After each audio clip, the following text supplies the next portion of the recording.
All right, welcome class to social studies. It is Wednesday, September 22nd. And before we start talking today, let's do a quick review. If I am going to do an interview about what I love to do or what I am good at, am I a primary source or secondary source? Well, look at the hands go up. I'm going to do an interview about what I'm good at. Is that a primary source or secondary source? Chase. Primary source, because I'm talking about me, right? I'm there. Yes. What about I'm going to watch a YouTube video that tells me all about what Mexico City used to look like originally and the early tribes that lived there. I'm going to watch a YouTube video. YouTube video, Eliana?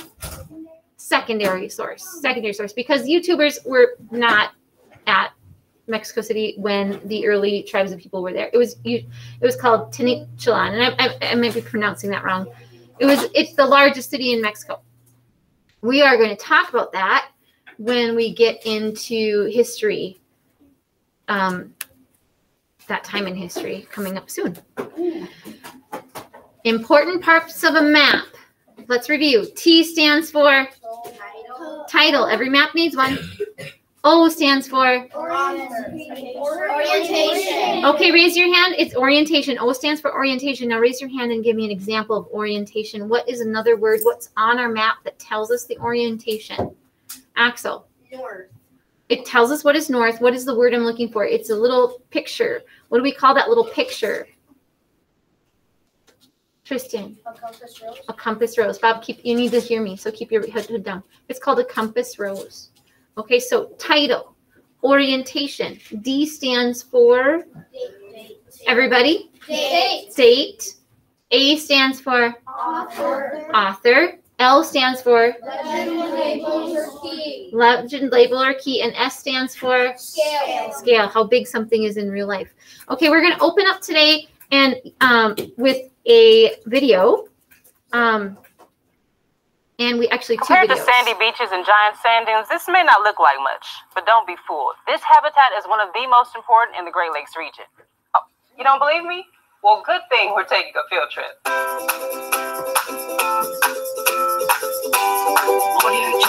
Before we get into why this habitat is so special, there are two important questions to ask. Number one, what is a habitat anyway? And number two, where is my guide? We'll break down question one while I go solve question two. To put it simply, a habitat is a place where an organism or a community of organisms live. Some habitat types might be easy to spot, like a beach, which is technically the zone extending from the water's edge to the limit of the highest storm waves, or dunes, which stabilize and resupply beachfronts with sand while supporting a diversity of plants and wildlife all their own.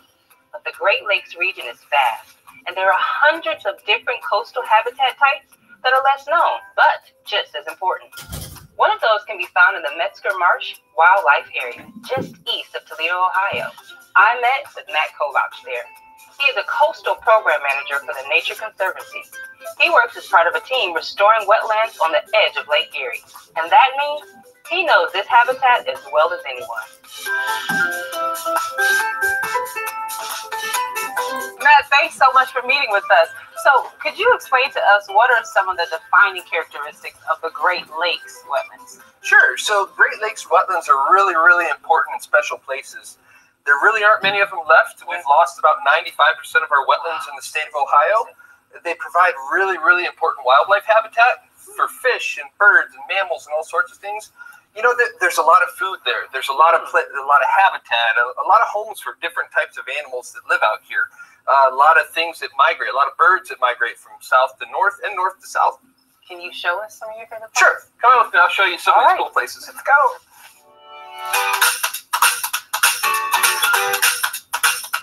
So these are the coastal wetlands that are on the southern shore of Lake Erie. Okay. And these are some of those habitats I told you about. They're those really important coastal wetland habitats in the Great Lakes. So this is one of our really common wetland plants up here. Yeah. It's called either American water lotus or yellow lotus. It's got a bunch of common names. Yeah.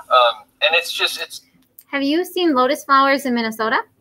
on our lakes? Yes. So there's going to be some similarities here in what we're looking at.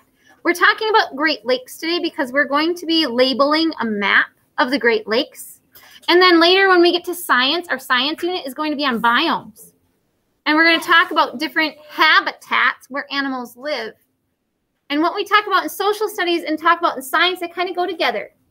Because these habitats, Bob, are going to be important as we talk about tribes of people, the early tribes of people. They made use of their habitats in their home, in their food, in their culture. And you're going to be learning about these things coming up when you do your research project. Okay? It grows really well in, about 3 foot of water. And we find it kind of fringing in a lot of those between the shallower areas of a lot of our marshes and the deeper areas that are kind of dominated by some of those submerged aquatic plants that we'd seen earlier. So this is a muskrat hut. This is one of the mammals that likes to live out in these areas. Yes. What they do is they build their homes like this, build these mounds up, and they'll have a little compartment inside of there that they'll use as their living room, and they'll stay in there all winter long. Their living room. It's so complex. All those different things. And so what kind of things do you think from out here do you think are made up in this nice little nesting place? There's a lot of plants that they use to construct these. Most of it is cattail, and that's a plant that's growing right This right here? Yep, exactly. Oh, wow. A lot of it is that. There's some smartweed growing on it too. Okay, so I'm gonna pause right here because this video gives us an idea of what some of the Great Lakes looks like and what people who live there what resources might they be using to live there. Okay, the Great Lakes formed a border, and for people to live as they migrated, it was an important way people traveled. We're going to watch one more video, and I lost my tab here, so bear with me for just a second. I have to find it again. It is right and here, I think. This is it, I hope. And we have an ad here. My job is to make college easier because students have a lot. Sorry. All right, there it is.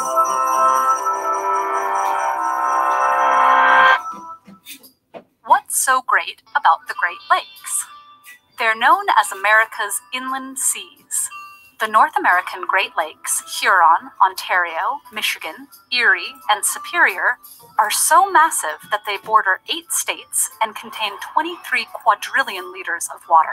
Whoa, That's a lot enough of to cover water. the land area of the contiguous United States 3 meters deep.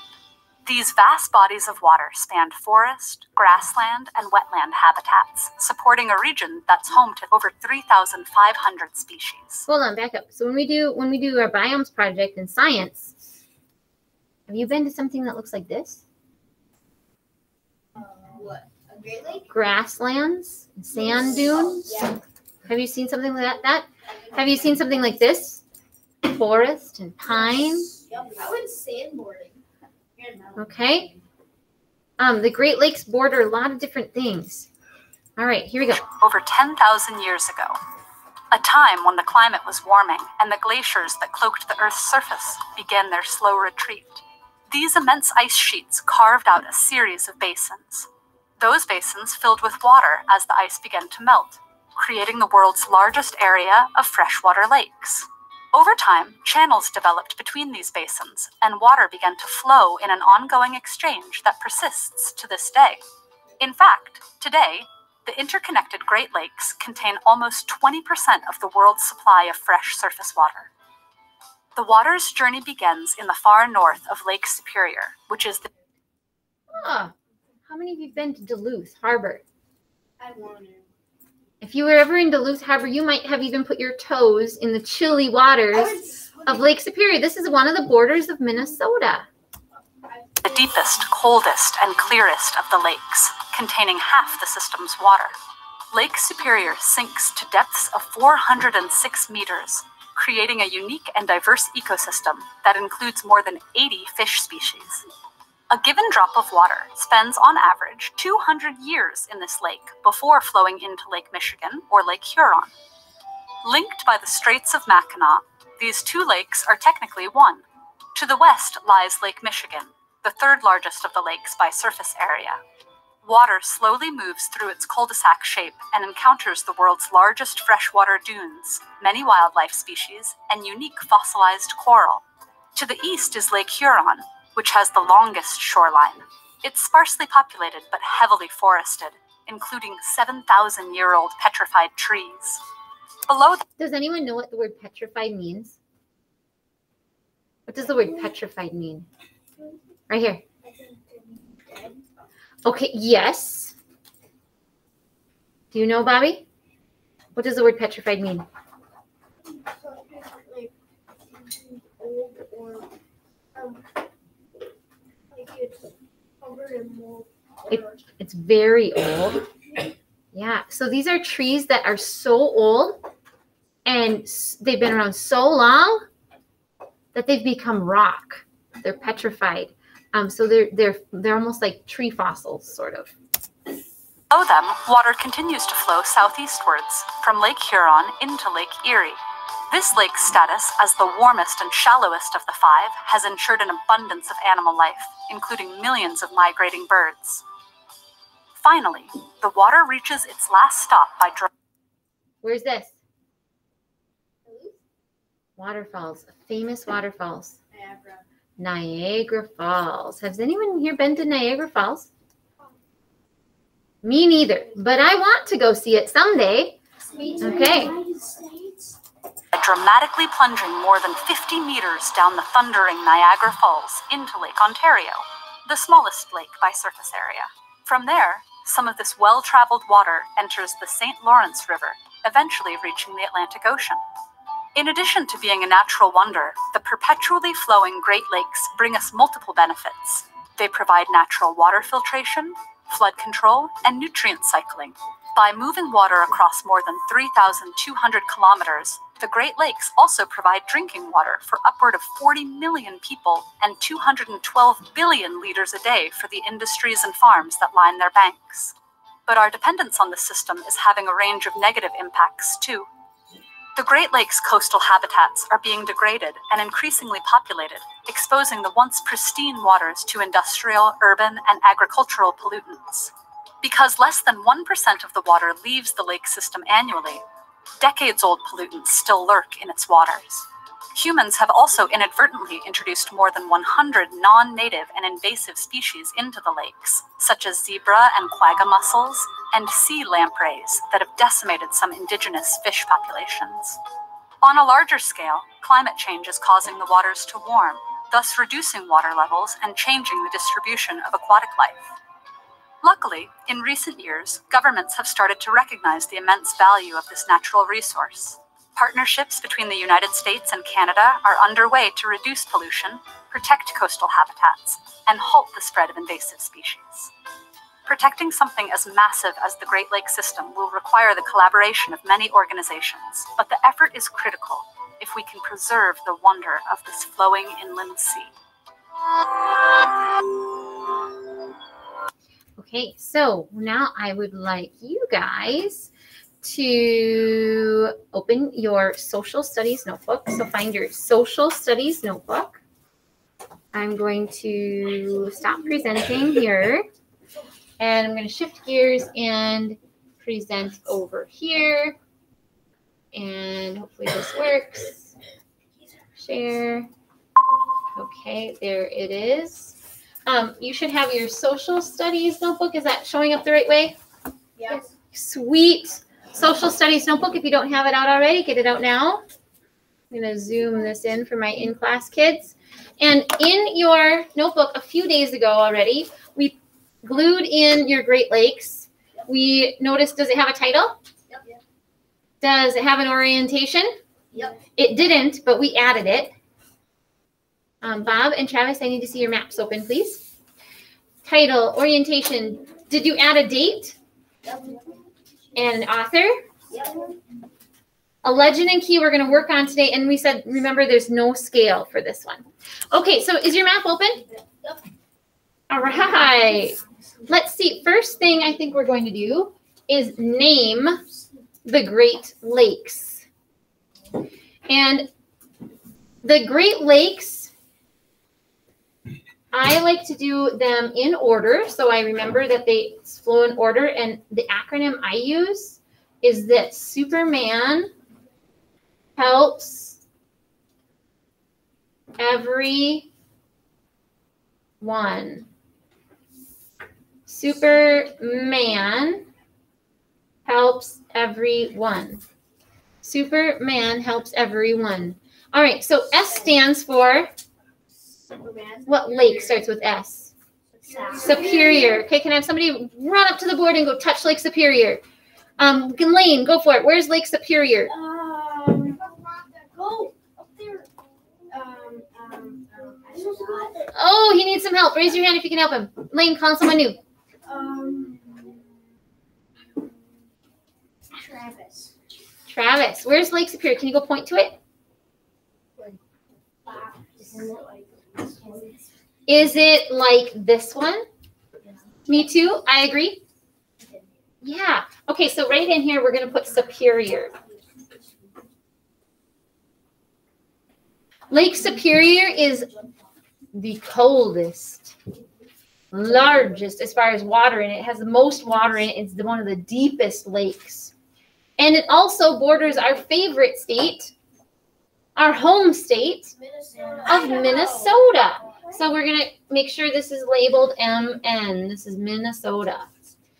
Little fourth grade review there on states. Superman. M stands for what lake?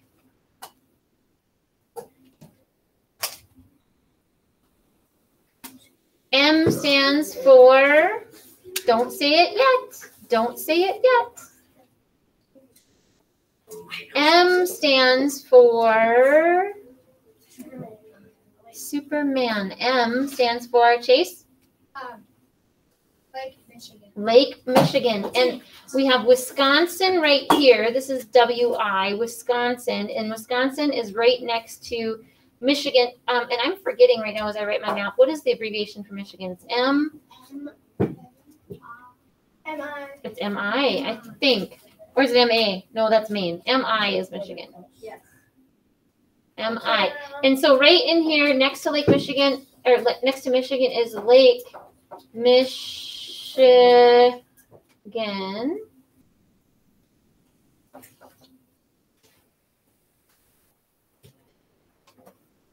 I didn't spell it right.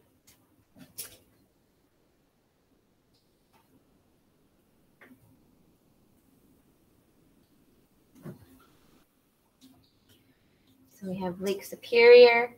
And then right in here, Mackinac Island, it either flows into Michigan or Superman helps. Not till we're done. Helps would be Lake. Huron. Which Great Lake starts with an H? On the count of three. 1, 2, 3. Huron. Huron. H-E-R-O-N.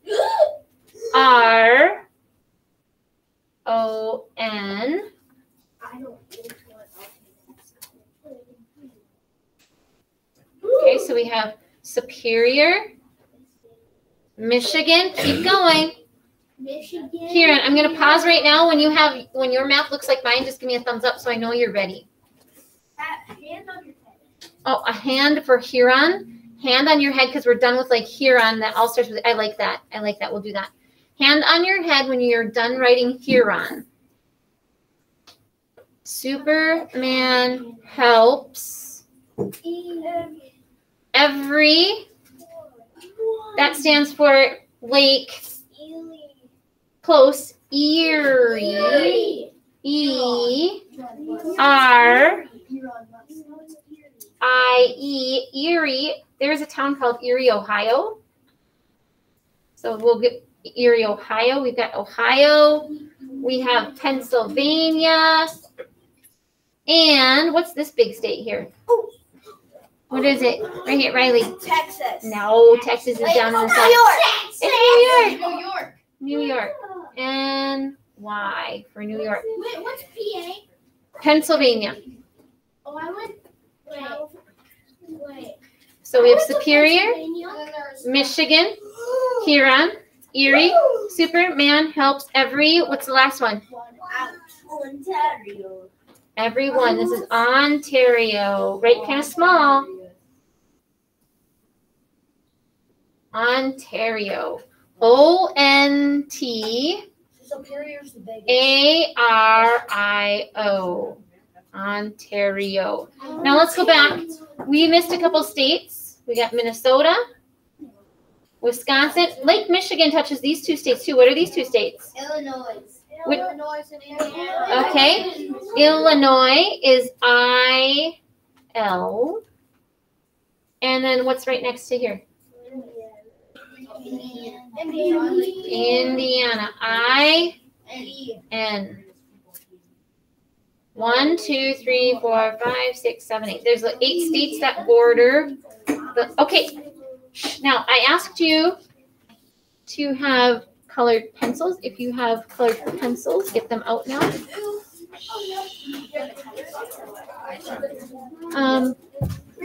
I need to get mine as well.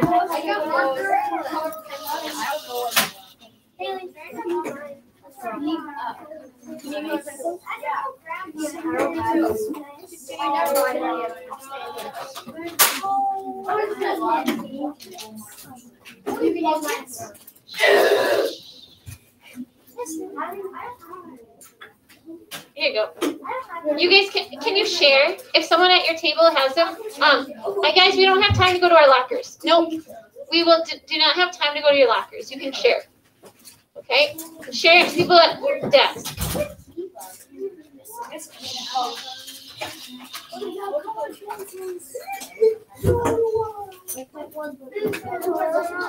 Cool. Okay, so here we go. The Great Lakes. Let's go with a kind of a dark blue. Let's go with Sky blue. Do you have 2 different kinds of blue? I got 3 different. Okay. Okay. So pick a blue, and we're going to color in our lakes. We got Lake Superior, which is the largest, coldest, deepest.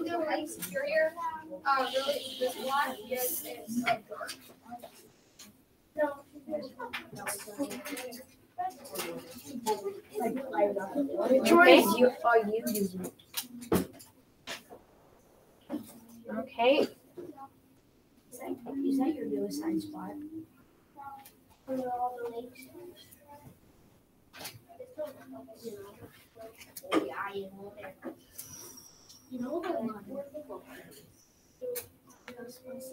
Okay. Superior, super, man, helps everyone. Superman helps everyone. Okay, and over here on the legend or key, whatever color you're using, we're going to color in a little box. And what are we coloring? What are these called? They are called the Great Lakes. So now on our key, we know that this, when we colored in blue, that's the Great Lakes. Superman helps everyone. You guys, bring your colored pencils back tomorrow. We're going to run out of time right now. But we have, I mean, this is major. This is good. We're going to do more mapping tomorrow. We're going to be talking about natural borders for migration of people. And by the end of the week, you will know what tribe you will research for our research project. Okay, so when you are ready, when your map looks like my map, close your social studies, put your social studies and math away, put your colored pencils away, and it's time to get ready for the next thing. Should we bring out books? We'll see you tomorrow. What countries are you allowed to research?